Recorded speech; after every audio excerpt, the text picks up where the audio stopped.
We had time. What's that? I said we were at time. We are at time. All right. Please rise and join us in the Pledge of Allegiance. I pledge allegiance to the flag of the United States of America and to the republic for which it stands, one nation, under God, indivisible, with liberty and justice for all.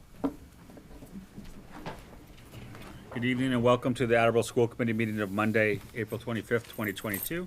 This is your notice that this meeting has been electronically recorded.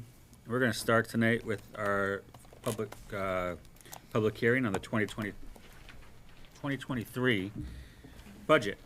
If there's anyone who would like to come forward and address the school committee on the proposed budget, please do so. What we will do, as we've done in the past, is keep the public hearing open for 5 minutes in case there are any stragglers, and if not, we'll close the public hearing and move on with our meeting.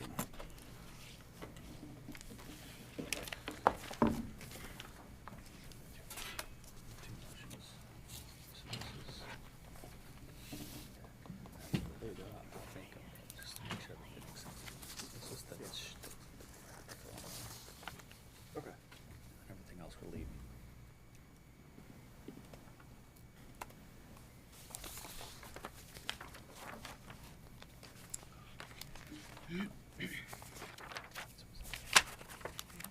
That's the orange list. Thank you. Exactly. Yeah. Which we're taking. Right. Yeah, it's not a new process, just an add to the agenda.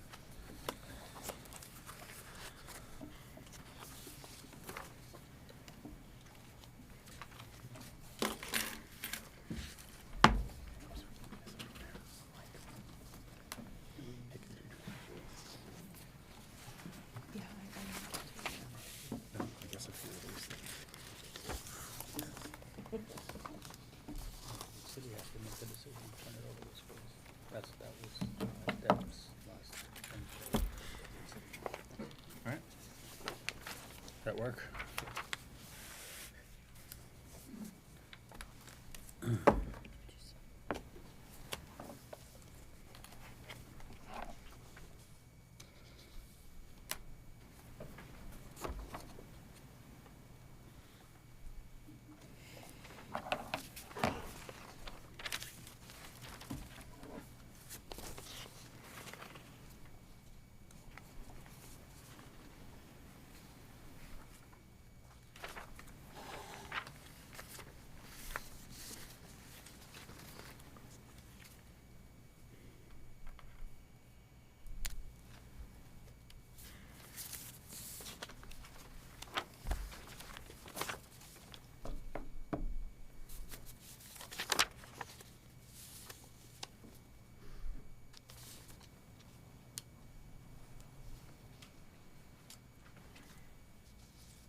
All right, I'll go ahead and close the public hearing on the 2023 budget, proposed budget, I should say. And at this time, I'll move on to the rest of our agenda and start with our Student Advisory Council update.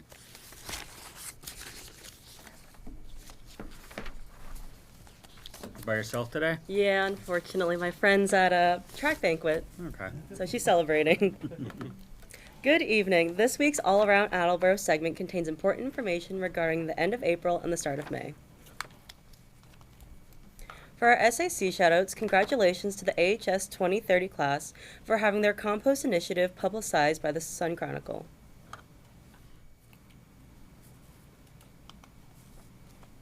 For the elementary schools, Hyman Fine will be having their school council meeting on April 26th at 3:45 p.m. Thatcher's PTO meeting will be on April 28th, and the Hyman Fine is having a Feinstein Friday T-shirt day on April 29th. For the middle schools, Coelho is having a PTO meeting on April 27th at 6:30 p.m., and this will be a virtual meeting.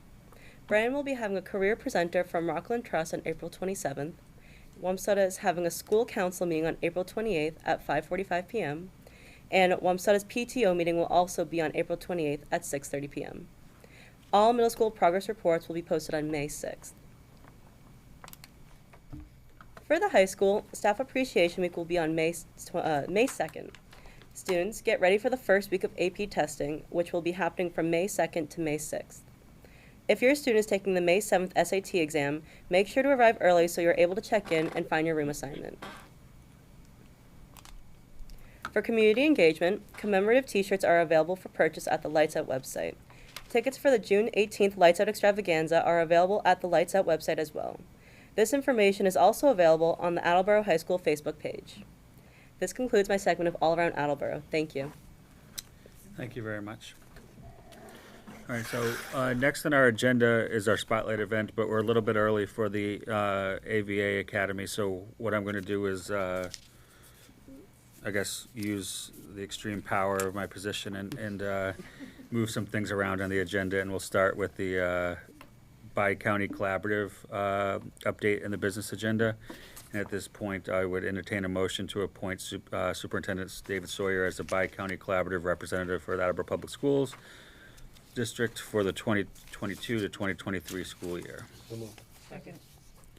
Any discussion? This is something that we do each year to, we have a representative for the Attleboro Public Schools in the bi-county collaborative, and makes sense that it's the superintendent, and we've done it each year, but it's kind of bookkeeping that we have to do. But if there are any questions or comments, I'm happy to hear them now.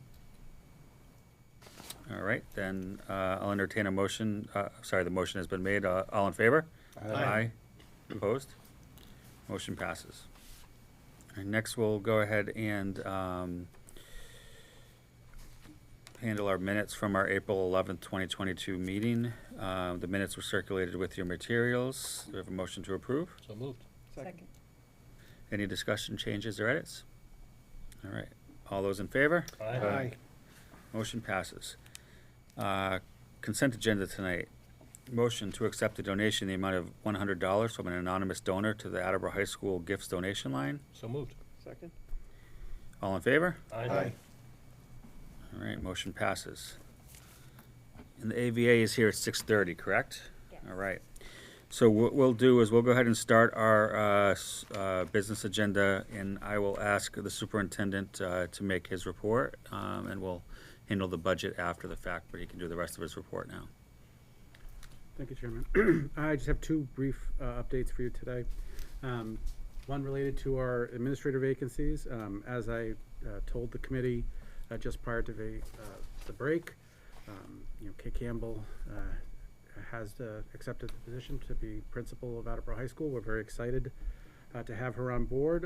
I met with her last week to develop her transition plan. Those are the activities that will occur between now and June 30th. Things that she's going to do to try to, get to meet with Mr. Rooney while he's still with us, to make sure that the baton is not dropped in that very important transition, and also some of the other activities that she'll be engaged in to put her in the best possible start for July 1. That includes her being introduced to the high school staff this Wednesday afternoon, so we're excited to start that process with that moment. And then I also wanted to let the committee know that we will be organizing an evening event, a meet and greet for parents.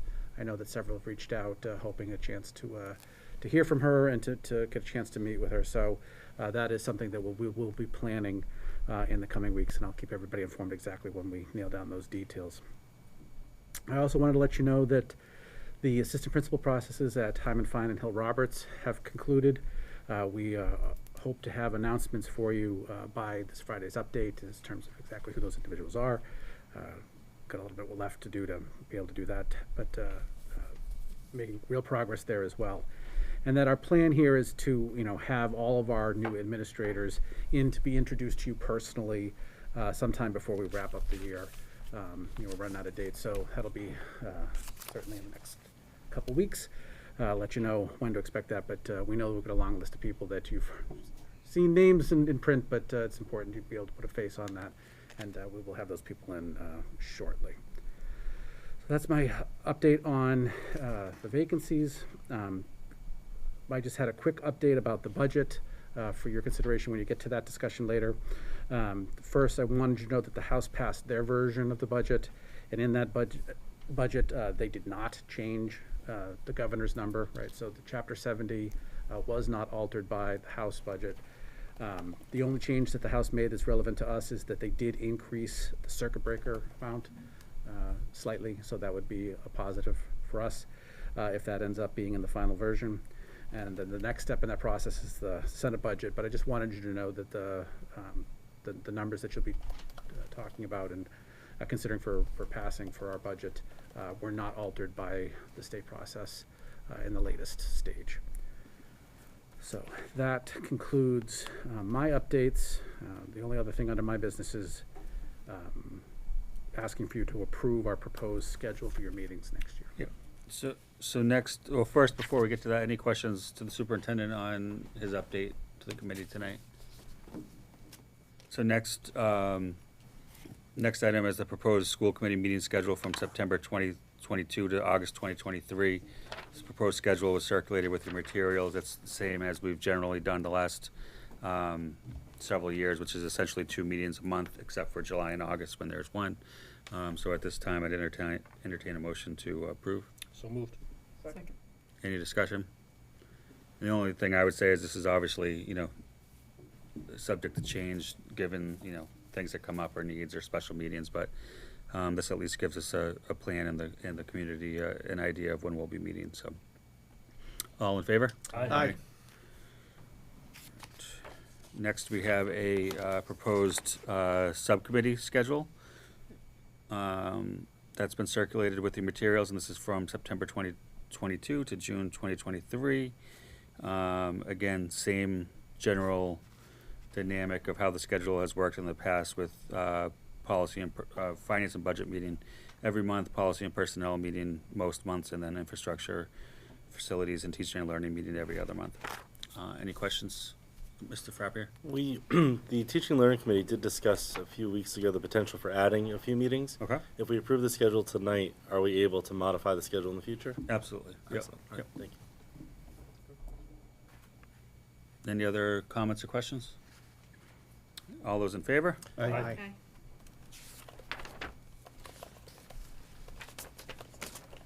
right. So I think that is everything that we can address before our 6:30 spotlight event with the Attleboro Virtual Academy, and we're just about there. So, Mr. Connor, do you want to come on up and? Happy to. My students have yet to join the Google Meet here, but my parent has arrived, Ms. Lamoth. So I brought a few students and one parent with me tonight. You're going to have to forgive me as I try to get these kids into the meet and talk to you guys at the same time. Take your time. We're early. But I figured I would start with. Where did Miss Reagan? Do you know where my? I'll pull it up for you.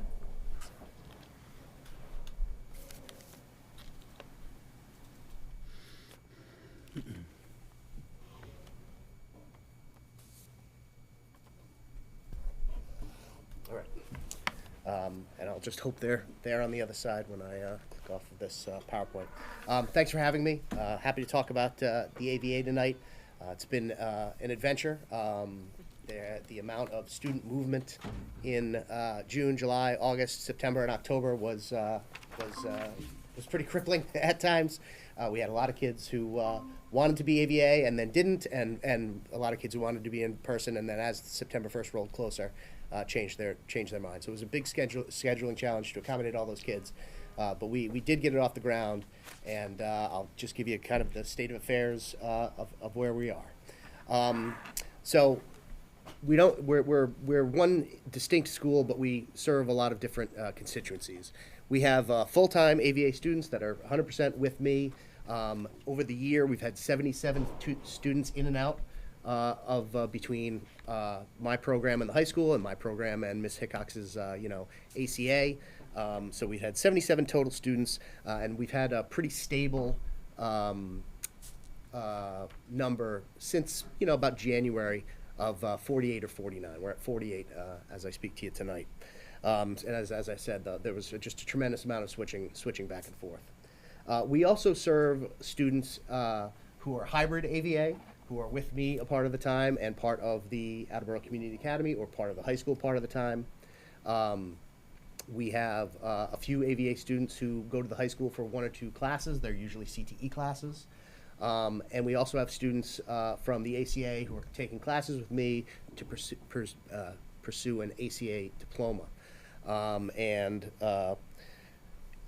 These hybrid students, we serve about 14 current high school students who are taking AVA classes. We have 1 Community Academy student still taking AVA classes. So that's a number that's kind of out of that 48 number. And then I'm also, we've changed credit recovery around. I'm the school year credit recovery person. So I've taken all those responsibilities on. And we serve 38 students from both the AVA, the AHS, and ACA, trying to get them to either graduate on time or avoid retention or master some skills they need in the credit recovery program. And all of these students are engaged with us through this Edgenuity platform, which is kind of the content delivery system. And that's who I deal with on a day-to-day basis.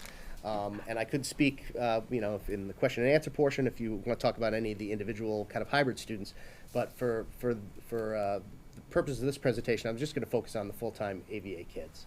And I thought it would be helpful to look at a student's schedule because the AVA of this year is not very similar to the AVA in the years prior. We have way more face-to-face live, instruction, live interaction with teachers than we had before. And that's a good thing in terms of, my beliefs about education, that students need teachers. And it's also good that we did it this way because over the course of the year, the state has ramped up the number of interactions students are expected to have with live teachers. Early on in the year, it was okay to do a lot of asynchronous stuff with some check-ins, and over the course of the year, they really ramped that up because they feared what I think we all fear is students being on their own too much and isolated. So what we do, it's not really rocket science what we're doing with these courses. We kind of operate our classrooms like a flipped classroom that you would do in person, where the students engage in the content kind of on their own as homework, and then when they get to the class, they're there to discuss and work through problems that they've had with the content. So that's basically the approach we've used, and for a majority of our students, we've been pretty successful with this. They've had more support than they would have had perhaps in prior years of virtual schooling. And if I can get back to my Google Meet, which is the little icon at the bottom with the pink little... The pink L? Yes. Thank you. All right. There And there they are. Can you guys hear me? Let's see. Yeah. All right, that's Cassandra DeFilly. She's an 11th grader. We're joined also by seniors Trevor Hoffman and Nicole LeBlanc. Trevor, are you there? Yes, I'm here. All right. Well, thank you for joining us. I figured it would, the school committee might want to hear why some of our students have chosen the program. I've known Cassandra since she was a student at Wamsutta, so I guess I'll let her lead off. Cassandra, if you could, tell the committee a little bit about why you chose the program and why it's working for you. Thank you, Mr. Coleman. The Edgenuity program works very well for me personally because it allows me to work at my own pace. When I was at AHS my freshman year, all of my classes felt very rushed, and it was almost like I had no time to complete any assignments. But by using the Edgenuity program, I no longer run into this issue. Getting support from my teachers is also very easy because I can jump into my class meetings at any time throughout the block and ask my teachers for support, and they're always there. Edgenuity is a great program, and I hope to continue working with it for my senior year. Thank you, Cassandra. Trevor's one of our seniors. He just committed to the University of Nebraska-Lincoln. Do I have that right? Yes, you do. All right. Trevor, a little bit about why you chose the AVA program and how it's working for you? So I chose the AVA program to kind of pursue a career in hockey. I moved out to Boston to play for a team out in the Attleboro area, and then had to finish out my senior year, which I used AVA to complete that.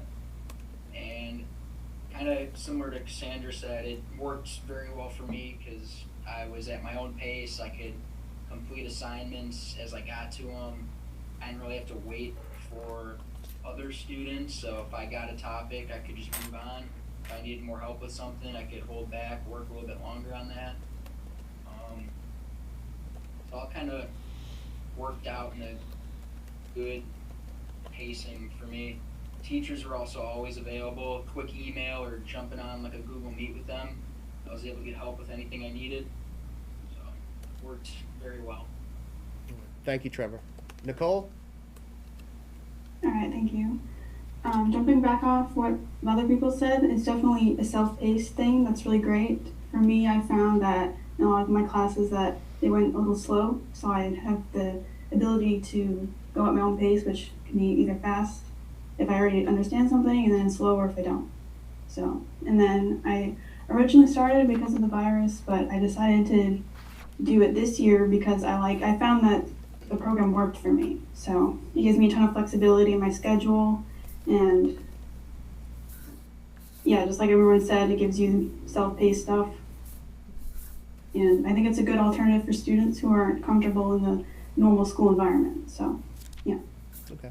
Thank you, Nicole. I appreciate it. Yeah. I don't know exactly how you guys want to work this. I can leave these guys open and listening, and if you want to fire questions at them, I told you that I told everybody you might have questions for them, or they can listen to my questions and jump in as they see fit. I defer to you guys how you wish to do it. Yeah, I guess I would open it up for questions for either you, Mr. Connor, or for the students. So I don't know if anyone on the committee has any questions they'd like to ask. Ms. Frappier? Thanks. So I saw in the excuse me, the sample schedule. There's a very specific classes: U.S. History 2, Algebra 2. How many unique course offerings is the AVA currently providing? I don't have that number off the top of my head, but we offer quite a bit. We can do a lot of different things. Edgenuity has a kind of library of curriculum that fits in well with math standards in some places and not well in others, but it allows you to customize things. So that was one of the big jobs for the teachers over the summer, taking what was in Edgenuity, taking the students' course requests, and if there wasn't a good match, creating a match so students could take the classes they need. We also took advantage of, Trevor took a ton of AP courses, and when we couldn't provide, AP Calc through Edgenuity, we were able to use a grant that the high school students are using called, it's the Virtual High School Grant. So it's another asynchronous learning thing that the state has a grant for, and we have Attleboro students, Attleboro High School students, and Attleboro Virtual Academy students accessing the curriculum that way too. So, Can I ask a follow-up too? Absolutely. Is there a certain area of the Ingenuity classes that they're not meeting the math standards regularly? Is it math? Is it English? Or just randomly across? There's a library of Massachusetts approved courses that they offer, right? But then there's our own teaching experience and what the high school delivers, and we wanted to, in some places, match more of what the high school was doing because there was so much back and forth between the AVA and the high school. We didn't want to leave kids lost.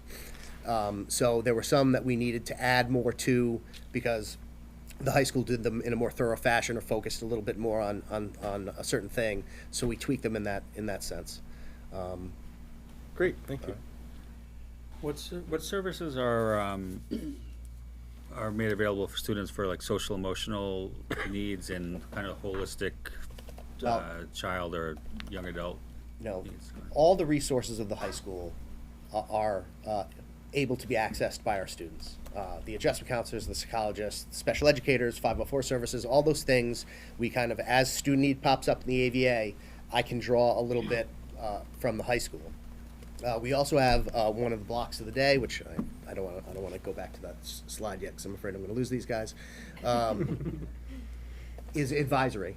And that's our deliberate attempt not only to inform the kids of the goings-on at the high school, the sports, the clubs, all those things they're eligible for, but between Mr. Amaral, who's one of our social studies teachers, and Ms. Ng, who's one of our guidance counselors, they delivered an entire year-long curriculum to those students. And in addition to kind of social and emotional learning, there was a lot of career and college planning stuff they did. So there was one kind of non-academic block that the kids did every day to try to make them feel, our goal was to get them to feel connected to a place and to make sure that they were, feeling all right about things. Great, thank you. Mr. Storrs? Thank you, Mr. Chairman. When you think about, or at least when I think about high school electives, it's a lot of hands-on, the pottery and the art and the other types of electives that, it's that hands-on, and obviously that's not so easy in this type of education system. So could you speak to the type of elective classes that are available for our students? Well, we hope to expand them next year. We didn't offer a ton this year. We had academic electives, but in terms of like art electives or music electives, we didn't have a ton to offer. So where we need to take this is once we have our base and have some skill in delivering the kind of base edgenuity thing, we're going to be working, and it's part of the school improvement plan, which I probably should have brought tonight, to get more things in Google Classroom, more hands-on, more connected, more student. We really felt like we need to get students working together on a thing and doing a thing. And, Miss Poirier in art has done some stuff where she's sending supplies home or having kids get supplies to actually make art and things like that. But that's something that's a goal we want to head towards next year, is increasing those opportunities for kids. Just so you know, they're in Edgenuity, there's a good amount of simulation type stuff. There's certainly in the VHS online courses, the kids who took the two students couldn't take, they didn't have enough sign-ups at AHS to offer AP Bio this year. So we got those two students from the high school into the VHS biology, and when they signed up, they got a box about this big of stuff, and it was their job to pull that stuff apart and do labs and things like that. So that's something we need to do more of as well. And a follow-up is, obviously CTE is a very special thing that we have here at the high school, and in virtual learning, that's not as easy because so much of that is indeed hands-on. But have we thought about trying to create any sort of elective class that would be CTE related? We did a few this year, just kind of one-offs. Part of what I've been working with the teachers on next year is expanding what we had to offer a base curriculum, get this thing off the ground, figure out what we were doing in the kind of 4 core areas, and then also Spanish and art and PE.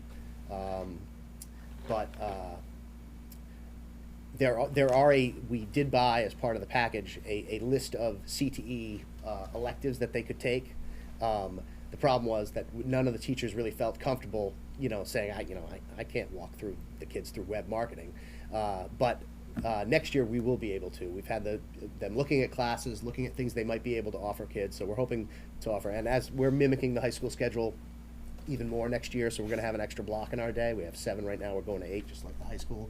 So we have a whole extra block that we intend to put those kinds of courses into. And there are some good choices in Edgenuity. None of the teachers felt real comfortable with, they're teaching AP Physics, a Physics, a Chemistry, and all in one block, and all in Edgenuity, and asking them to do a marketing class on top of that, or a construction careers class would have been a tall order this year. Great, thank you. Mr. Geddes? Thank you. Going back to Mr. Withers' question, I was wondering if the students might be able to share some of their thoughts about the access to services, activities, things like that. Anybody want to jump in on that? Do you feel like you were informed of the goings-on at the high school, that you had access to them? Yes. All right. You know, Mr. Amaral and Miss Ng in that advisory class, you know, just spent so much time publicizing college fairs, publicizing, you know, social emotional learning opportunities and all those things at the high school. And as I get into my opportunities page of what I'm thinking for next, you know, that more hybrid learning and more in-person involvement, even for the mostly full-time AVA students, that's a goal of ours. You know, we want students to have a lot of in-person interactions, not just in-person interactions over a Zoom call.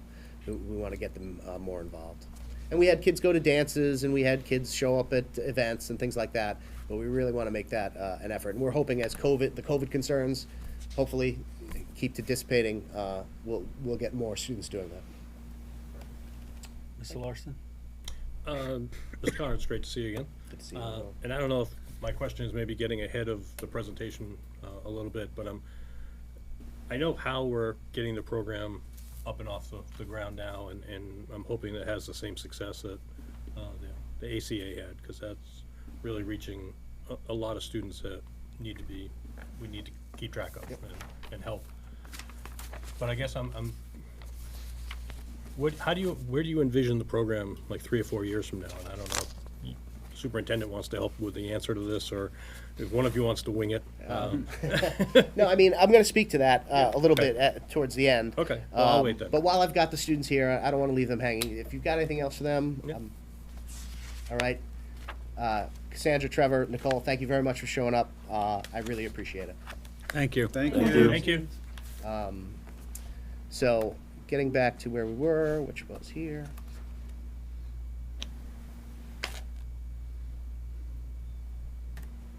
All right.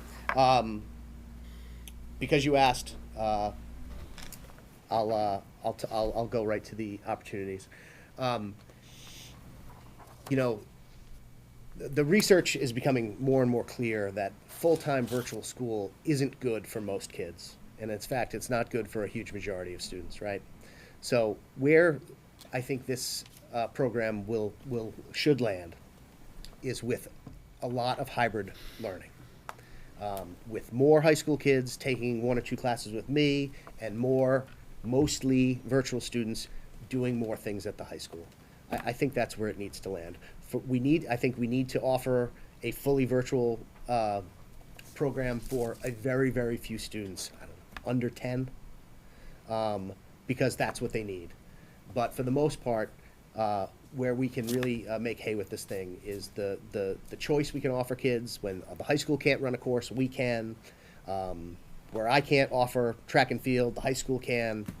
I really see it as a blend of, you know, the high school offerings, the community academy offerings, and my offerings, and kids being able to access what they need at any of those 3 places in a pretty seamless fashion. So that's where I want to take it. I think that's what I'm comfortable with in terms of, you know, I don't think I want to run a school of 400 kids that are all online. I don't think that's a good idea, generally speaking. So where I think this really needs to land is for most kids, hybrid opportunities, whether they're going from virtual to in-person or vice versa. So that's where I think I'd like to take it. It also, you know, we have access to this program, and as we get more skilled with it, and more AVA teachers, you know, go back to their colleagues and say, hey, you know, you're struggling to do this thing in your freshman physics class. There's a unit in Ingenuity. You could assign these 4 kids who are just killing it. You can push them along and accelerate them by having them go off and do a little independent study here, and give you more time to get to the basis with get through the basics with the students who are going a little bit slower.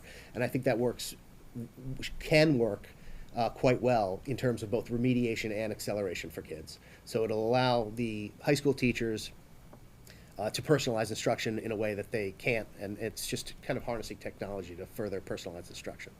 So I think that's a big part of it. And then, you know, student choice.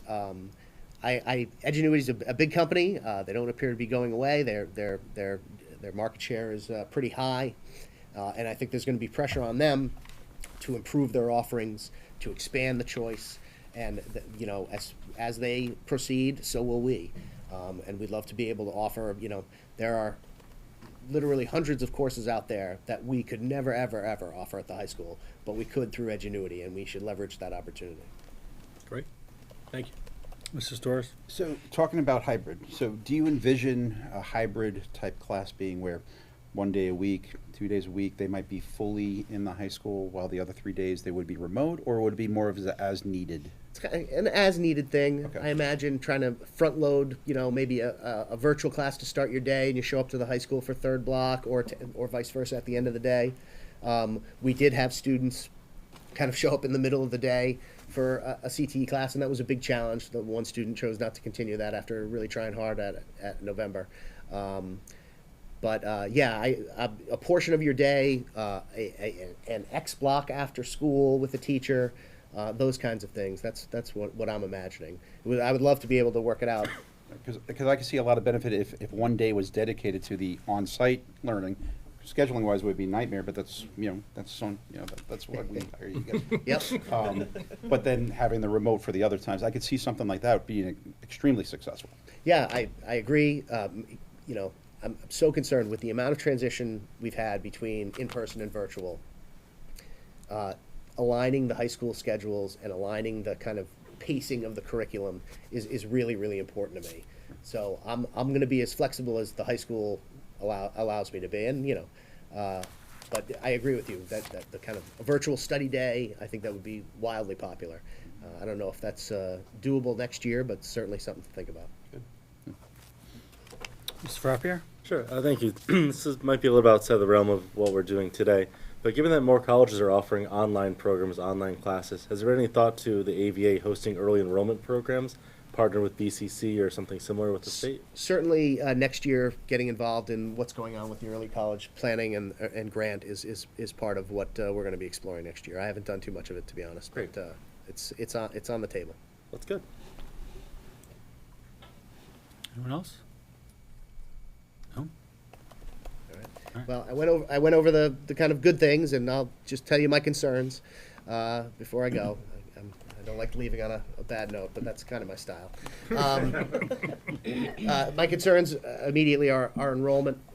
We're graduating a number of students. We're sending a bunch of students back to the high school now that I don't know if it's because COVID is less of a concern or the draw of the new high school is overwhelming any of those concerns. So our enrollment, right now we're only at about 15 going into next year, which is a little too low to be viable. So we're really looking at students who are not currently APS students to try to round out our enrollment. And there are going to be kids we pick up during the school year for various reasons. I mean, we brought in 25 probably AHS kids since October 1 for just every reason under the sun. It was a better fit for them at the moment. But, homeschool students who are involved in other virtual schools that are living in Attleboro, reaching out to them to, tell them publicize what we're offering here. And from what I understand, from talking to people who have been involved in virtual schools, the students and the parents tell me that, the amount of support, the structure that is available in the AVA far exceeds what they were getting in their other virtual school. I had one student, a Wamsutta student, who was involved in the TECA program, and I called I knew that they were in TECA, and I knew the family and the student pretty well. And I said, you got to tell me what your TECA experience is like. And they went on and told me about it, and I said, well, this is what we do. And the parent said, well, that would be a godsend for me, because right now I'm the structure for this program, and I'm the one who has to be on the hook for all this stuff. And that's not available to them. But unfortunately, they moved to Central Mass, so they're not going to be a candidate for us. But for students like that in Attleboro, I think we can offer them something better. I think we can reel them in and get to kind of, the funding concerns and try to be revenue neutral in this thing. Bring in enough currently outside of the APS, Attleboro residents, get enough of them in there to pay the bills on Edgenuity and the teachers and me, and use that to offer things that we couldn't if the AVA didn't exist. I also do have some concerns, just quick, about state actions. I go to a meeting once a month with the 13 single district virtual school leaders and several consultants from the state and several, I don't know, what are those people called? Consultants. Consultants. Yeah. But, you know, they're really concerned because, again, the data is becoming more clear about how devastating, you know, virtual school was for so many of our kids. You know, I don't know what they're going to permit and what they're not. So they haven't said anything. You know, I think, you know, the state, like I said, was requiring went from being really vague about how much check-in time they needed, and then later in the year it was like, all right, you have to have 4 meetings a day at least. And I was like, oh, we're covered there. We have 7. So we were the shining star because we had so much face-to-face time. But if they change the rules on that kind of stuff, that's going to affect our ability to deliver what we've been delivering this year. So I am fearful about what they're going to do, especially, you know, we're going to have MCAS data, AP data, attendance data, and there's only 13 of us, so they're going to be going through the summer and the fall with a fine-tooth comb, and I'm imagining policy will be generated from that, and I'm not sure how that's going to play out. Ms. Johnson? Thank you, Mr. Withers. Good to see you again. Regarding enrollment, you said right now we're about 15. What is our target, ideally? Well, I think, you know, we filled out the proposal with between 50 and 100. Okay. So, and in talking with, again, these other 13 schools, the consultants are telling me that, you know, they think this might work for about 2% of kids. And I think that really might be even a little high. I think it might be more like 1.5%. So I think that number being around 50 would be a good number. I think that number is big enough to be viable economically for the district, Sure. And small enough so that we're not just funneling kids through a virtual program, not really thinking it through about what it means for that kid. Thank you. Mr. Storrs? Thank you, Mr. Chair. So, I know we do it every year. We've had our discussions regarding school choice for, in person. And this virtual academy, it's such a different thing for us. This is new. I'm trying to grasp how things are controlled, I guess you could say, legally when it comes to the Attleboro Public Schools and this element of the Attleboro Public Schools when it comes to school choice. So for example, we voted this year not to go forward for a variety of reasons. But at the same time, hearing this, if there was a place where school choice could really work, this is it. This is the place where it could work, and it's the place where we could get that 15 up to where it would be a viable thing to keep going. So what is the legality regarding that? What is the way forward regarding that when it comes to the virtual academy, school choice, and all that? So when we applied for the application to become a single district, it was part of that process that we had to attest to the fact that we would not take students from other districts. Okay. They were, unlike TECA, which can draw from the whole state. There's like 2. We are, yeah, and the other one, I forget what the other one. Thank you. We're not allowed to do that. That was explicitly part of the deal. That said, I'm hopeful that the state will reconsider this a bit because I know that there is demand locally. Other superintendents in our region are very envious of what we have. They don't think that they have the scale to pull it off. And again, it's one of the places where our size kind of makes a tipping point. But to his point about, this guy's point about 1.5%, 2%, whatever it is, the 1.5%, 2% in smaller districts that are around us, they could never make that work for them. But they would love to be able to send those kids someplace, close by. So we will look for opportunities and press the state where we see the opportunity to even have this conversation because, we think that we could serve a wider group and would be happy to do that because we could scale it up relatively easily. But in this moment, it's not allowed. All right, understood. Thank you. Anyone else? Mr. Domenici? Thank you. And knowing that it's, the virtual high school, is there allowance or appetite to maybe consider, say, the 8th grade for opportunity for students. I mean, you wouldn't want to go too low, but sometime, some high schools will go 8 to 12 or even 7 to 12. Is that a consideration when you may have some middle school students that could benefit? I mean, it would be foolish not to consider it. I hadn't really thought about it going into this year. Generally, my experience from hearing from families over the course of the past 2 years was, the lower in grade level you went, the tougher it was. The kids who had the most success tended to be the most grown up. Right, which is why I'm narrowly dropping down, but not too far. Just knowing some families that have students that are struggling in the middle schools for different reasons, and wondered, why couldn't we have this as an offering? I do wonder if are we allowed to revisit that? I believe we are. Okay. I'll be honest. I don't think we had a particularly positive experience for the middle school educators in the year that we were on hybrid. And in trying to reach an agreement about how to pull this off for this year, if we had tried to include a middle school component, I think the concerns around how that had gone at the middle school level the year before would have gotten in the way of reaching the agreement we were able to reach with the high school educators. So now that we're doing it and doing it well, and those teachers are, their fears were allayed, I think that this is an appropriate conversation to perhaps open up, because it's really the only reason why we limited it the way we did. No, it makes perfect sense. But now that there's more of a structure in place, which is still evolving, but it's clearly being on the council, it's from start to finish, it's been a completely different ballgame. That's pretty much what I was suggesting. Perhaps there's an opportunity to even look a little further within. Anything lower than that probably would not make any sense. Our application to the state was for 8 through 12, 9 through 12. 9 through 12. Yep. Okay. Excuse me. So if we did it, we'd have to reapply for that change. Okay. Yeah. But it is possible. Yeah, I didn't know if any other virtual. There's schools some went. districts with very, very large numbers, and they're doing it K through 12. Very large numbers. Okay. Thank you. Mr. Storrs. Thank you, Mr. Chair. For the ninth graders, is there any form of exploratory style?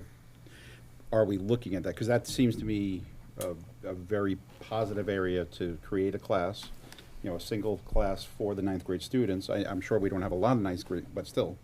Do we know how many next year ninth grade we're expecting at this time? I'm thinking 6 so far. But even if 6 students doing some sort of virtual exploratory, I see benefits there. Not to go into too much detail, but I see a lot of benefits there.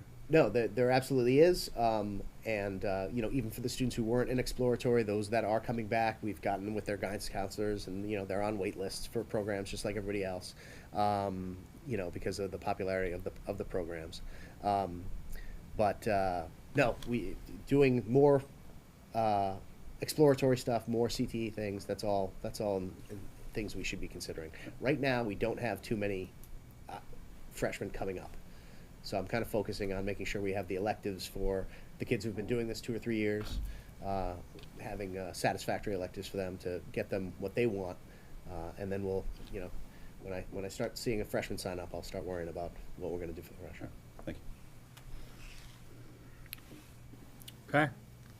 If I could just say one other thing, Mr. Domenici knows this already as he serves on my school council, but at the last school council meeting, Ms. Lamoth kind of made a statement about her experience with her son Jack, and I said, Nancy, that would be really nice to hear at the school committee meeting, and she was kind enough to join us, and I don't know, I'll kick it to you, Nancy. Basically, I was telling Mr. Connor that I know this was a huge undertaking for Attleboro Public Schools to actually venture to think about. For my particular student, it was a godsend and it was a gift because we had been exploring TECA and other options to pull him out of the Attleboro Public School system because of his desire to pursue hockey at a different level. And this came about and it enabled him to be able to remain in the Attleboro Public School system. And I can't even begin to imagine the challenges that were faced by Mr. Connor, Ms. Ng, and all of the staff at Attleboro High School for trying to get this off the ground. And it has been an absolute wonderful experience as a parent for me knowing, because I'm a veteran at Attleboro High School and the public school system in general. And so for me, I had a sense of comfort knowing that he was still going to be with Attleboro High School teachers. And I had a level of confidence and comfort in knowing that. And for him as a student, you know, there was also that level of comfortability for him, knowing that even though he wasn't actually in the school, he still was in front of his teachers that he knew from years prior, and had a lot of respect for. So I think for both of us, it was the perfect balance and the perfect mix. And, you know, I tell him all the time, this was a huge, huge task for the administration to actually pursue something like this. And for them to be willing, and the school committee to be willing to actually go out on a limb and really explore this further beyond the year of COVID, to see if we could get this off the ground. You know, I'm just truly grateful as a parent for you being willing to do that. So thank you. Thank you very much. Thank you.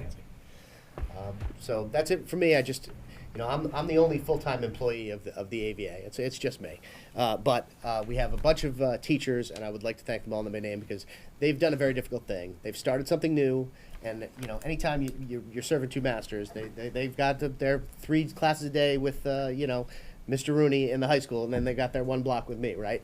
And then sometimes you get conflicting signals, and it's difficult to be proficient in kind of 2 different areas, and it's a different ball game teaching. It's way more coaching, way more kind of encouraging and guidance than kind of straight instruction. And the teachers were incredibly flexible. They got out of their comfort zone. They tried new things. They've all been wonderful. So I'd like to thank them all by name.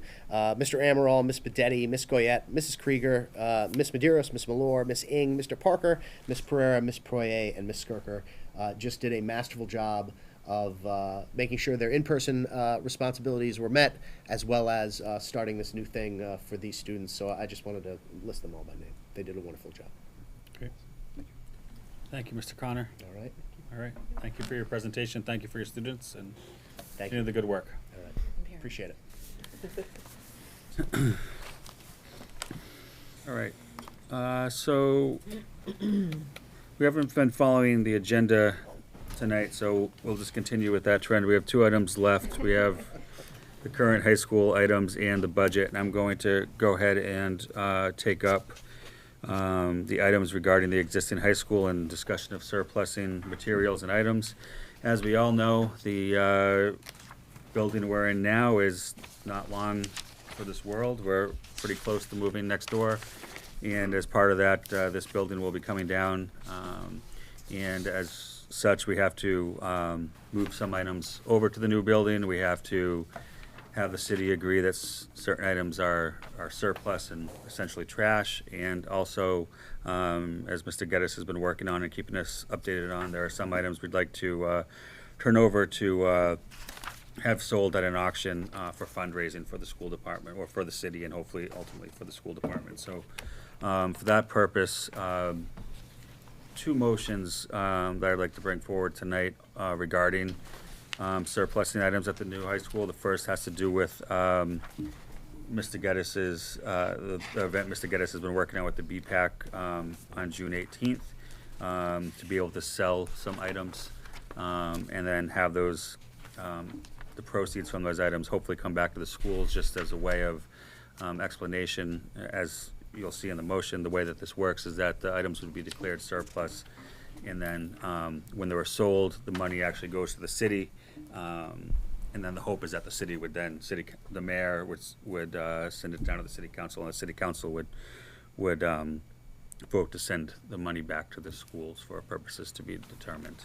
But that's kind of the way that it works. So the way that the motion that I would entertain for that purpose is that we would motion to surplus the items listed on the attached document entitled BPAC fundraising list to be auctioned or sold by the Blue Pride Ambassadors Club for the express and exclusive benefit of the city of Attleboro as part of the Attleboro High School Lights Out extravaganza scheduled for June 18th, 2022. So moved. Second. So just as by way of discussion, the items were, it was one of the documents that was sent to you by Ms. Nelson earlier today, a list of items that will be sold by BPAC, auctioned off by BPAC. At their auction, the money would then be turned over to the city, and the hope would be that the city would then vote to turn it back over to the schools. Any questions or discussion, Mr. Storrs? So, maybe I'll point it over at Mr. Geddes, but I am seeing that there's a lot of the championship, the sports teams' championship banners on the list. I just wanted to have an understanding of what the plan is for that. I also see a couple of trophies on there, and I know that usually we have some sort of trophy cases and things of that nature around the gymnasium for acknowledging those teams. So if you could speak to that kind of. Yeah, so what was in that attachment was 2 pages. One, and I'm going to use Mr. Furtado's analogy or description of this. The first are all of the items that, you know, if you were to flip the building over, the stuff that didn't fall. So literally parts of the building. And then listed in there, but in more detail on the second page, are some of the things that we think people would have interest in that would fall. Specifically, what's listed here includes all of the athletic banners that are in the main gym. There were only a couple of trophies listed, but more trophies are to come, both from the athletic department as well as the music department and the drama department. And so that was going to be my general comment, but to more specifically answer your question, Mr. Storrs, in the new high school, as far as banners go, essentially the new high school is going to have new banners that consolidate all of this information, because as you look at this list, there's a number of league championship banners, there are some sectional championship banners, there are division championship banners, there are state championship banners, et cetera, et cetera. The new building will have banners that are more designed by sport and that list each type of championship within the one banner. As far as I know, Mr. Furtado and Mr. Sawyer, you can correct me if I'm wrong on this, the championships that have been won previously will be listed on those new banners, so we're not kind of starting fresh and just we are not erasing history now. Yeah. we're not waiting for the next championship for these to start being populated in 2023. So all of those that are listed will be on the banners that are in the gym, but some of these banners have literally been hanging in this building for 40 plus years. So it's time for time to replace them. As far as trophies go, there are a number of trophy cases in the current building. There will be trophy cases in the new building, but there are far more trophies than we have space for in either building. From what I've heard from athletics, I think only about 40%, maybe even a third, of the trophies that we have are actually on display in trophy cases. The only reason the remainder of the trophies are not listed, well, 2 reasons. One, some of the bigger trophies, some of those state championship or state runner-up championship trophies will go over to the new building. Some of the smaller league championship type trophies that are the ones that we're probably not going to have room for. Athletics is planning to, along with the music department and the drama department, all of those awards are going to be digitized on kind of a wall of fame in the new building. So whether they're actually in a trophy case or not, people will still be able to see those trophies and see those accomplishments. But this will allow us to, once they are digitized, then they will come forward for us to surplus those as well. I don't know if that fully answered your question. It definitely covered the majority. I do have, so from counting the different teams, so this doesn't look like this mentions anything about the music department or anything, that's just the sports teams. I counted 18 different sports, including the boys and the girls. So like, for example, spring track, there's the boys and girls, so that would be 2. So of those 18, are we saying we're going to actually have 18 separate banners? So for example, boys gymnastics here, I know we don't have that program any longer, but we are going to put a banner up for them so we don't lose that. Is that correct? As far as I know. I don't know specifically about gymnastics, but I can certainly find out for you. Yeah, I mean, I only mentioned the gymnastics because that's, of the ones listed here, that's the only one that is not currently being participated in. But I would hate to lose any history. So I would hope that we're not looking to leave that one off and have all the others, because I'm sure we have alumni that are very proud of what they accomplished when they were here. So, but I think it's safe to say that we are going to have upwards of 20 different sports teams hanging. Yep. Mr. Yes. Furtado, yeah, that's We're good. upwards of 20 different banners with different years and different what have yous, right? Yeah, Okay. if anyone's ever been to an away game at Franklin High School, that you can expect what's going into our gym to be similar to what Franklin now has with their new building. I think their building's, 5-6 years old now at this point. But even some, like Norton High School, replaced a lot of their banners with similar banners to what we're going to have. Could you also speak to, I know that for some of the teams, they had different titles, state, regional, league, what have you. How would that look?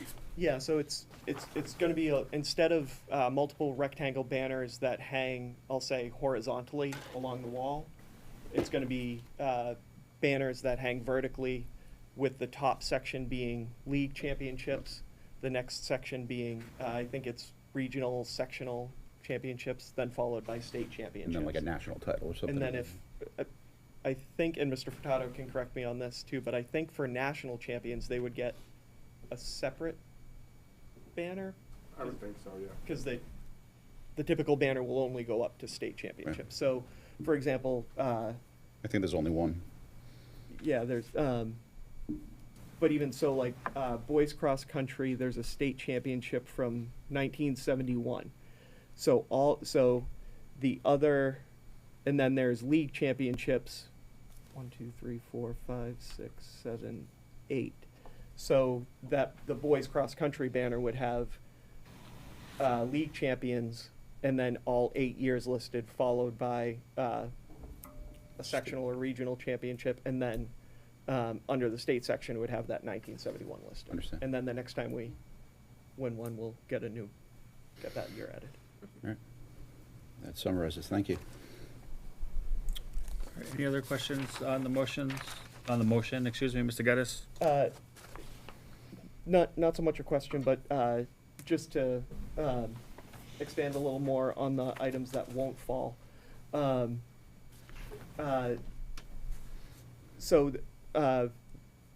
looking at making available to the public some gym floor pieces of the bleacher in the main gym, pieces of the stage, auditorium chairs, the butterfly sculpture that is currently in the courtyard, lockers throughout the building, or at least locker doors, as well as some interior bricks. 2 items that are on the list. One is exterior bricks. Those will actually not be available. There was concern with the compounding that was used in bricks back in 1950 and 1970, or the 1950s and 1970s. So those will not be available.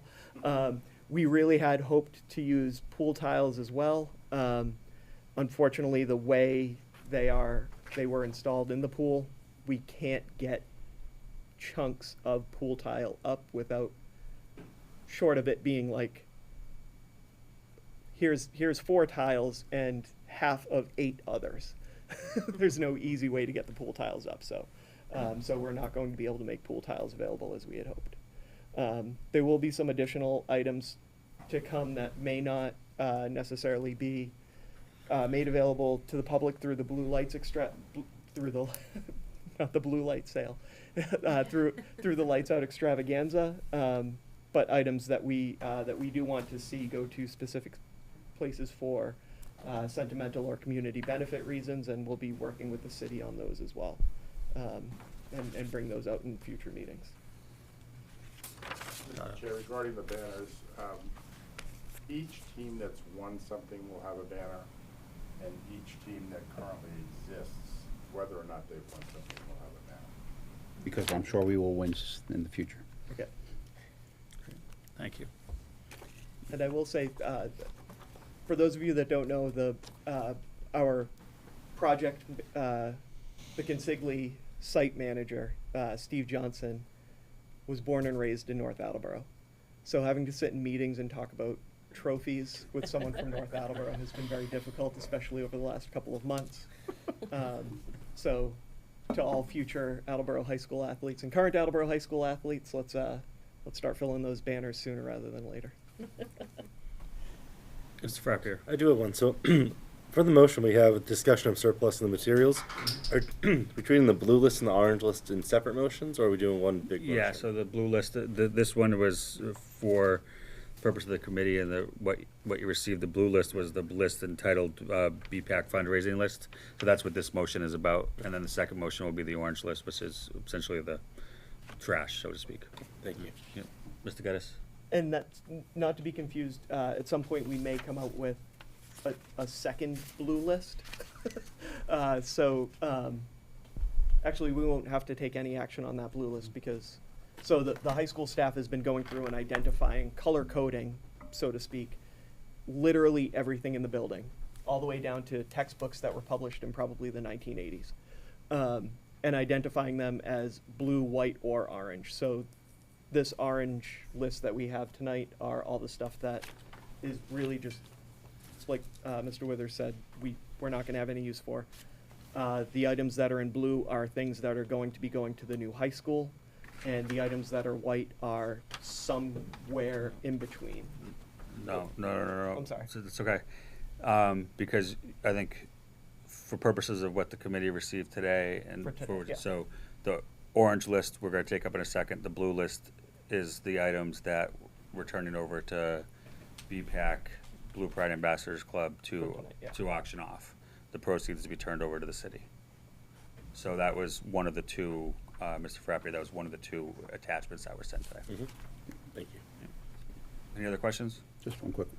So for the orange list, I guess the orange list. Can we deal with the orange list? Because the orange list, we're going to have a separate motion in a second. Yeah. Oh, that's fine. That's fine. I mean, it's a quick question, but it's really, none of this is worth keeping for other buildings? We could ask that question in a second. Let's ask when we get to the orange list. That's quite fine. Yeah.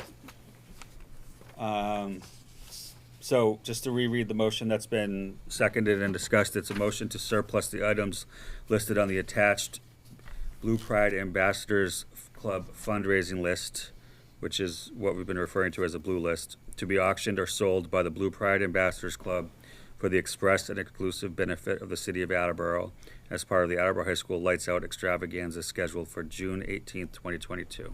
So moved. So it's been moved and seconded. We've had discussion. All those in favor? Aye. All right. So the second motion, an area of discussion is in regards to what we refer to as the orange list, which is also which is titled the consolidated inventory. As Mr. Geddes alluded to, the high school staff has gone through extensively and everything that's in the building. What needs to be brought over to the new building. Those are items that we're not going to be surplusing, items that could perhaps be going to other schools that there's a use for in other schools. Those would not be surplusing. And then there are items that just we have no use for, and those are items that are on this orange list, otherwise referred to or actually titled the consolidated inventory. Those are items that we would be looking to surplus to turn over to the city of Attleboro, or for the city of Attleboro, to declare surplus because they're not going to be brought forward to the new Attleboro High School. And so what I would be looking for is a motion that the city of Attleboro deem the items listed in the attached consolidated inventory list as surplus for the purpose of formal dispensation of the furniture and fixtures that are in the current Attleboro High School that will not be brought to the new Attleboro High School. So moved. Second. All right, and just again for clarification, this is what has been referred to as the orange list. I think because that's the orange header on top of the items. These are the items in the consolidated inventory that has been determined are furniture and fixtures and items in the building that, while at the current Attleboro High School, will not be being brought to the new Attleboro High School. So, Mr. Storrs, I know you had a question, so I cut you off, so go ahead. No, that's quite all right. So, I mean, I see like, almost 100 desks and 128 chairs and things like that. And knowing some of the desks and chairs and things of that nature in some of the other buildings, I'm just questioning whether or not there's none of these that are better than those? Mr. Furtado? So, again, I don't want to get confusing here, but, so the consolidated list had 3 categories: blue, white, and orange. Orange were items that could no longer function as intended, so 3-legged chairs. Oh, okay. All right. Desks without a top, extended file cabinets because the drawers don't close, etc. So all 90 of these desks are junk. Got it. All right, that's what I Orange, needed to hear. so, right, there was an initial list that was put together by the high school that had color-coded, and blue makes it confusing because we referred to one as a blue list, which was not involved with us at all, but the orange list is the junk, so to speak. There are other items that are being transferred to other schools, or the new high school, and there are other items that we're gonna ask the city to be able to potentially donate. Okay. And that's part of our separate motions that'll be coming forward in the future. Fair enough. Other questions, Mr. Domenici? I was more of a clarification, right, because I think you kind of covered most of it. I think there was some opportunity for other city departments to take a look at some items to choose from as well. So not just school buildings, other city property as well. Yeah, there will be, absolutely. Mr. Geddes? And to that point, that's kind of the next step in this process. So although we're surplus, even some of the items from the blue list that we hope are able to come back to BPAC to hopefully be available, if another department does feel like that's something that they can get use out of, that they can claim that. But I think some of the stuff, like, I can't imagine the police department having a use for parts of the gym floor, stuff like that. But So just to summarize it in my own mind, if I could, it's safe to say that in looking at this list and seeing 57 desks and 34 desks with chairs and so on, there's a whole bunch of other stuff that we have decided we want to have go to other buildings that are not on this list. And then once we vote on this list, it's up to the city to decide if they want to take a look at it and do what they want with it. That's exactly correct. Yeah. Perfect. Other questions or comments? All right, all those in favor? Aye. Aye. All right, Mr. Larson, these are the 2 motions. Sure. You're welcome. All right, last item on the agenda tonight is our proposed 2023 budget. The administration presented a budget to us at our last meeting of $90,534,901.98. We had held a public hearing earlier today for public comment on the budget, and we can, the administration is here now to answer any questions we have. But at this time, before we engage in discussion, I would entertain a motion to approve and submit to the city the administration's proposed budget of, again, $90,534,901.98. So moved. Second. All right. Does the administration, anything the administration wants to say or comments that you have before we open it up to the committee for discussion or questions? Nothing other than what I've already provided this evening. Same for you, Mr. Furtado? All right. I'll now open it up to the committee for questions or comments to the administration on the proposed budget. Mr. Geddes. Thank you. So as always, the biggest shifts in money are related to salaries, and in looking through it, looked like a lot of those are additions or maybe even transfers from building to building. Like, because there were some buildings that seemed like we were not spending nearly as much in longevity, but other buildings seemed like they got a big boost in longevity line items. So I guess what are some of the programmatic changes that we're making to cause those shifts between buildings? A few things. Some programs are formally planning to be moved. They haven't been announced yet, I don't believe publicly, so not going to go into great detail there, but in addition, we are migrating off of grants, so that will cause those kinds of differences to occur. And in particular, we've migrated a couple of groups off of the ESSER grants, which frees up money for us to do other things that need to be done. So, and then there's a normal sort of intra-district migration over the course of the end of the year through the beginning of the year that happens kind of naturally every year anyway. Thank you. We do have some additions, which we had gone into a little bit at the last meeting. And there was a big increase. I was looking at instructional support services in terms of curriculum supplies. Yep. Over $200,000 in additional curriculum supplies. What will that cover? Or is that part of the Trying to get rid of programmatic crossword puzzles out here. It's a new curriculum for elementary level students. Okay. Mr. Storrs. Thank you, Mr. Chair. So I think it's always important to point out certain percentage. For example, if you Sure. took salaries and benefits, that's over 80% of our total budget. Yep. You know, the utilities is just 3%, and then you start getting into some decimal place kind of stuff. The only other one that would be considered, you know, double digits, I guess you could say, would be purchased services. I mean, I could speculate what is encompassed within that, but could you just summarize the 12.64% of our budget that is quote unquote purchased services? Sure. Part of that is going to be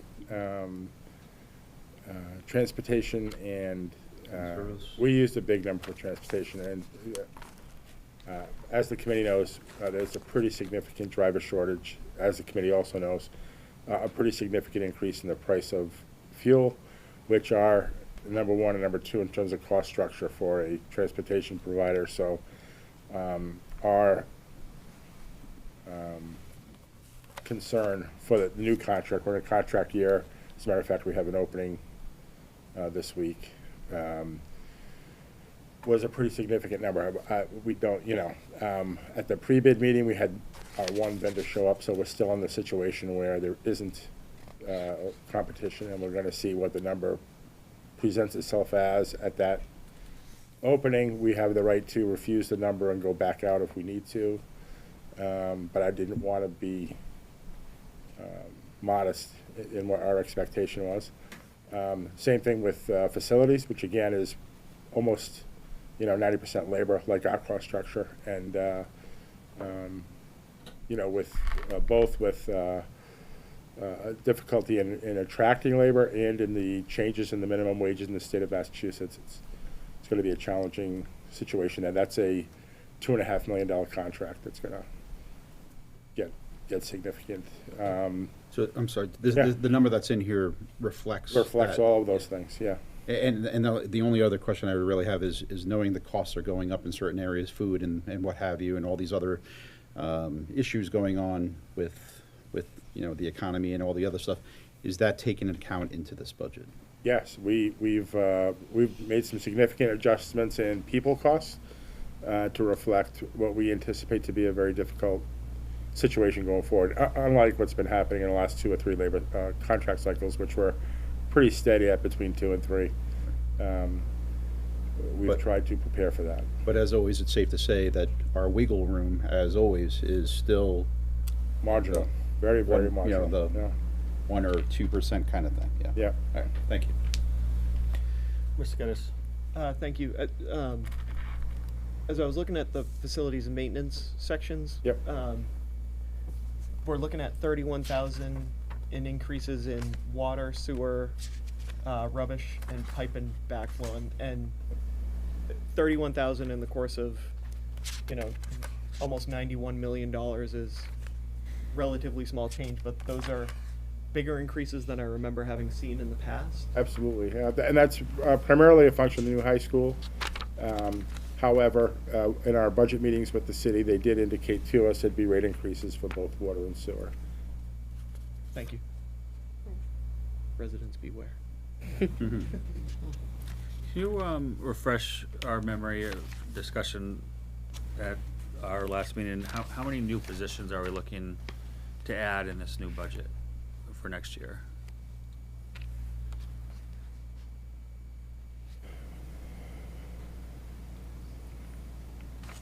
I would say about 12. 12. And how many of those are teachers and how many are paraprofessionals or other? They're all teachers and paraprofessionals except for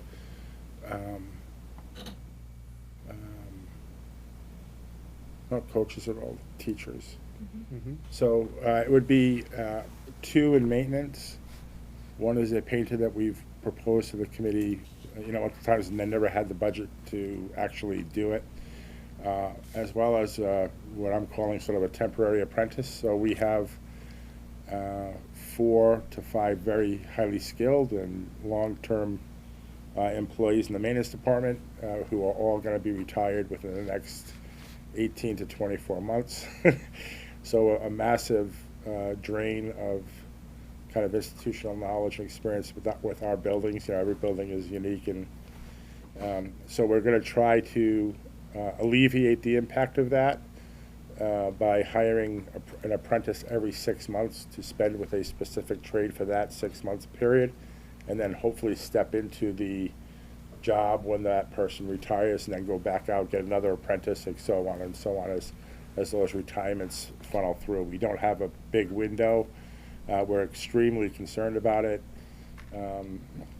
especially with the opening of the new building. So, we don't have the luxury of being able to, hire a second person for each of those spots. That would be cost prohibitive. So we're going to go about it that way. Questions, Mr. Domenici? Thank you.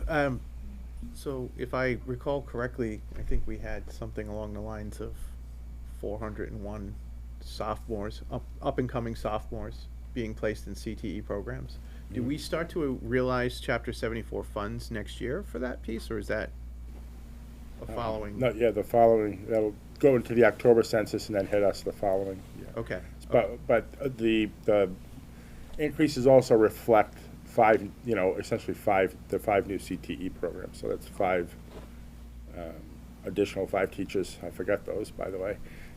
Plus, there's supplies for all of them. Plus, we had to augment the supply lines for the programs that are going to have retail presence. We obviously don't know for sure what's going to happen, but it's going to be more than what they're doing now. So we had to, kind of prime the pump and get them some supply money so that they can perform their business. Yeah, I was just, we knew that we were going to be increasing a CTE presence, but I was trying to remember exactly when that timeline was to maybe realize some potential gains, because that's a significant increase in CTE offerings compared to previous years, which is great. It's what we want. The other thing I just noticed, sometimes it's hit or miss on this, but we have about a 30% increase in special education costs. Yep. And it looks like the large majority of that is based on private or collaborative tuitions. Is it more that we know that we're going to be responsible for maybe more students, or is it an increase in those both costs? So the average, I believe the average increase for the collaboratives was just short of double digits. So they had to accommodate that. However, they have also experienced, and I believe the number was 6, substantial and involved students who have moved in the second half of the school year, and we're going to be completely financially liable for them starting July 1st. So it's a huge number. Okay, thank you. Yeah. Mr. Larson? Yeah, just staying on that just for a quick second, which wasn't my comment, but one of the things that we've talked about in budget and finance is we don't have a lot of kids graduating out of special ed because of the 12 plus program.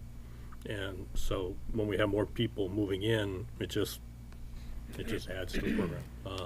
And then just what I really want to comment is when we've added CTE programs in the past, usually there's about a 2 school year that we have to fund it before it really starts to catch up with the Chapter 74 money. So Thank you for both. Yeah, I mean, having been on the budget subcommittee, I know sometimes like, the special education number can be, you know, there's only so much we can do with it, and we do have a stabilization program that I hope we never have to really truly get into, but I noticed that number a few years ago. We will this year. Yeah, that's unfortunate. But I remember a couple of years ago we had forecasted about a 30% increase, and it ended up still being 43%. Yes. And I think it brought light to the whole process of how, you know, a lot of that really does fall outside of our control when students come in and, you know, the state deems Attleboro Public Schools liable. Well, you have a situation, if I can. Yeah, please. You know, where, you know, we're presenting a budget right now, and it's gonna go to City Hall, and it'll eventually be passed by the end of June. And then people can start showing up in the middle of July and August. Yeah. That we don't know about. And we have a responsibility to take care of them. That's our job. Yes. And to find the money for it later is a challenge. also our job. But, you know, they will show up, and we won't know about them right now, and we'll just find a way. But that's one of the challenges of special ed. Absolutely. Anyone else? Mr. Geddes? I promised my last question. I noticed the most minuscule of increases was for ACA, and it looks like it's kind of a trade-off in staffing, and we've heard from the ACA, I think every year that I've been on the committee, and all the phenomenal work that they're doing for some of our most vulnerable students. It seems like we're essentially switching out a teacher for a guidance counselor. Is that correct? And does that shortchange them at all, or are they still confident in what they're going to be able to do next year? They're actually doing quite a bit more than that.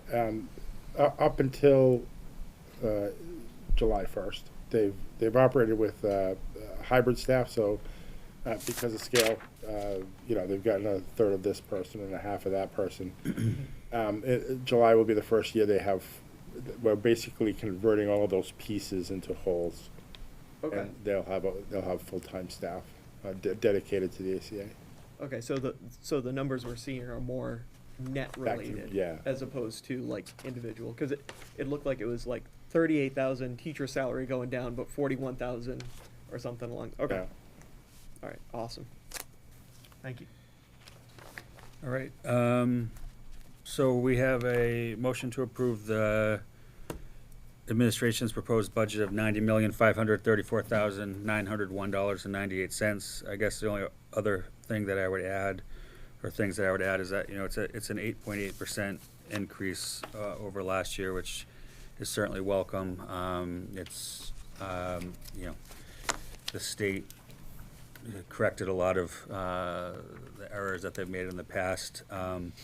As I said last meeting, I don't like to, you know, always be doom and gloom, but you know, it does make me nervous a little bit that you know, to rely on the state's increase like this and have the city's commitment go down a little bit over what they've done in the past makes me feel a little bit uneasy. That being said, you know, we have to decide what we put forward as a budget. There have been years past where we've done a needs budget knowing it wouldn't be met, and there have been years past where we've done a level service budget. This is in between both, and you know, given that the state has come through for us and given the reality of where we find ourselves, I think it's, you know, a fair compromise to make. So I don't feel as great about it as I wish I would have in a state budget year like we had this year, but you know, it's certainly better than the last many years we've had as a school department. So, you know, I guess that's a positive way to look at it. So the motion has been made and seconded. We'll take a roll call given the importance of the vote, and I'll start with Mr. Domenici. Yes. Ms. Porto? Yes. Mr. Storrs? Yes. Mr. Larson? Yes. Mr. Withers? Yes. Mr. Geddes? Yes. Ms. Johnson? Yes. Mr. Frappier? Yes. Ms. Sawyer? Yes. All right, motion passes. All right, I believe that concludes our agenda. We went out of order, so let me just make sure. Yeah, it does. Anyone have anything else they'd like to bring before the committee tonight? Sorry, Mr. Prado, Chairman, yeah? just one small thing. We've discussed as a finance, and we're in a timeline where it's a little bit of a crunch, but the food service management contract is on the street. There'll be an opportunity for the committee to review programs and sample food. We just would ask if that's something you want to have done at finance with committee members, other committee members attending as they wish, or at the full committee at our next meeting. I think the committee always enjoys being wined and dined a little bit. No, I think it's always an enjoyable experience to have them, bring some food, and perhaps that could be in the place of a spotlight event, and we can. I don't know if we have something scheduled already. We do. Okay. Well, we'll have a long meeting. That's fine.